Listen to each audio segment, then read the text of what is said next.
Alright, welcome back to another video, y'all. Today, what we're going to be doing is how to break in and use a lasso, as a lot of people know. So first, we're going to start off with how to break one in. So, you'll come over here with me. As you can see, and here, this one's really stiff, and it hasn't been broken in yet. So, what you want to do, get your loop, and hook it around some sort of hitch like that, and then pull it tight. Okay? Make sure it's really on there. Yeah, make sure it's really all the way on there. Stuck on there.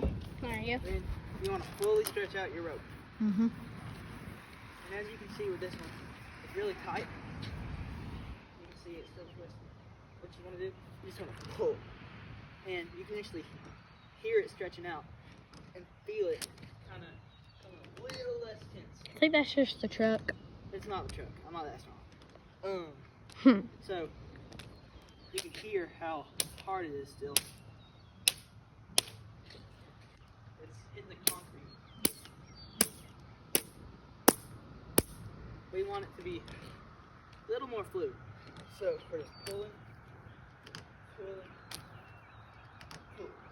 So as we're walking back, we can see that's a little more fluid. Still real stiff, but better than what it was. So we walk back, get that round back up. And what we're gonna do is once we get it off, we're gonna do a little throw test. And so there's a lot of ways you can throw a lasso. One of the most common ways people do it is they get their loop, they just put their hand kind of flat like that, and grabbing the whole thing. We're gonna walk over here to the dummy. I'll kind of show y'all how to do that. So take your loop right here, put your hand behind your head, and just twirl. And with a looser rope, you feel it a lot better, but this one kind of is bad. And so then once we get it wound up, we're just gonna throw, and you see that one still real stiff, standing up by itself. But so it's gotten better. Yeah. Now what we're gonna do is we're gonna show you a better one. So coming over here to our trusty old saddle, we're gonna take this rope off, and now this one you can see is visibly broken in. This one has seen some better days. So this one, we're gonna stretch out like the other, get our loop on. Once we have our loop, we're just gonna do the same thing. Twirl, twirl, twirl, throw. Oh, almost had that one. Let's try that again. Gotta get our loop.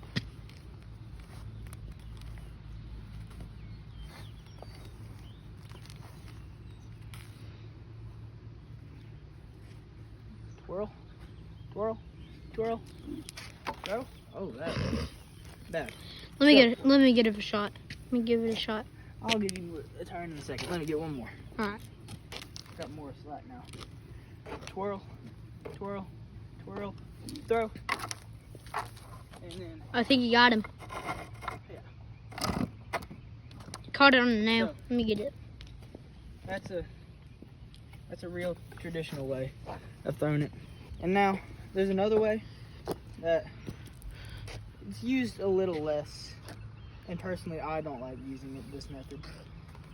Once you have your loop out, some people just stick their thumb right there in that little notch, and then can swing it more forward above your head and throw that. And I don't like that one, so we're not going to go more into depth than that. And then there's the type of loop a lot of pro ropers do. They get the loop like that and just drag their hand down. That creates a lot bigger of a loop and a lot more distance. I think you got him. Got him right in my horns. I'm gonna get that. So the loop like that, it's a lot more of a bigger throw, which helps you catch stuff better. Mhm. And so I'm gonna do one more like that, but this time with an even bigger loop. You see, got the whole thing. And you gotta make sure you start off real fast, or you'll get yourself when you throw. And you gotta throw hard with these, because you got a lot of stuff you're throwing, you know. So, oh, and I missed that one. I overshot it. So now we're going to show you that even an amateur can learn this. Flipping the camera around, got my little cousin Abel Harkins, and so we're going to try and get him to do it. I'm So, taking his hat off. what you want to do? Grab this into your loop. Mhm.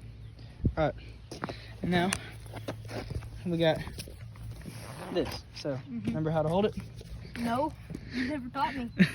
Okay, you're filming the video, so I wasn't listening. remember, look, yeah. Grab your rope, flip it around, Mhm. stretch it out, Mhm. and then boom. You twirl it and throw. I got this. I'm gonna take it and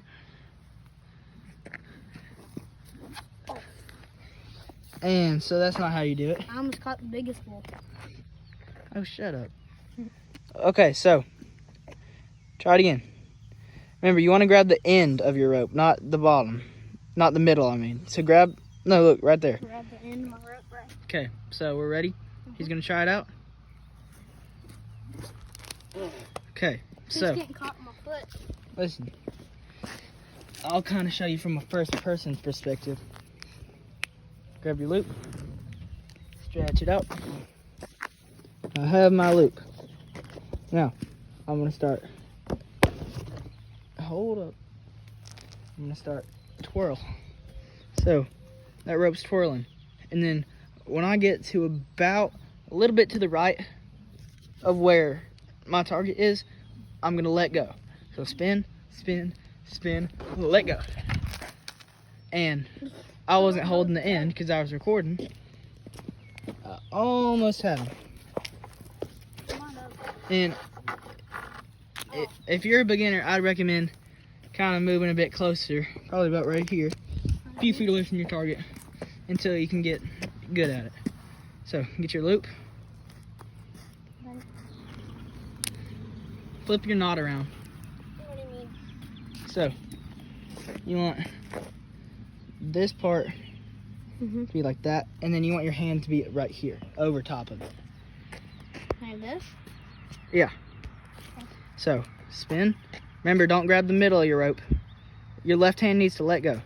You need to be holding the end. Okay. All right. So start your twirl. Oh. And you see, if he wasn't stepping on that rope, he would have got it. So now that you've seen a professional and an amateur do it, you can probably do it yourself. You're not a professional. All right. So now that y'all have seen pretty much what you need to do to learn how to rope, that's gonna wrap it up for today's video. And come back next time. Make sure you stay for part 2 of that nail apron video. And yeah, catch you later.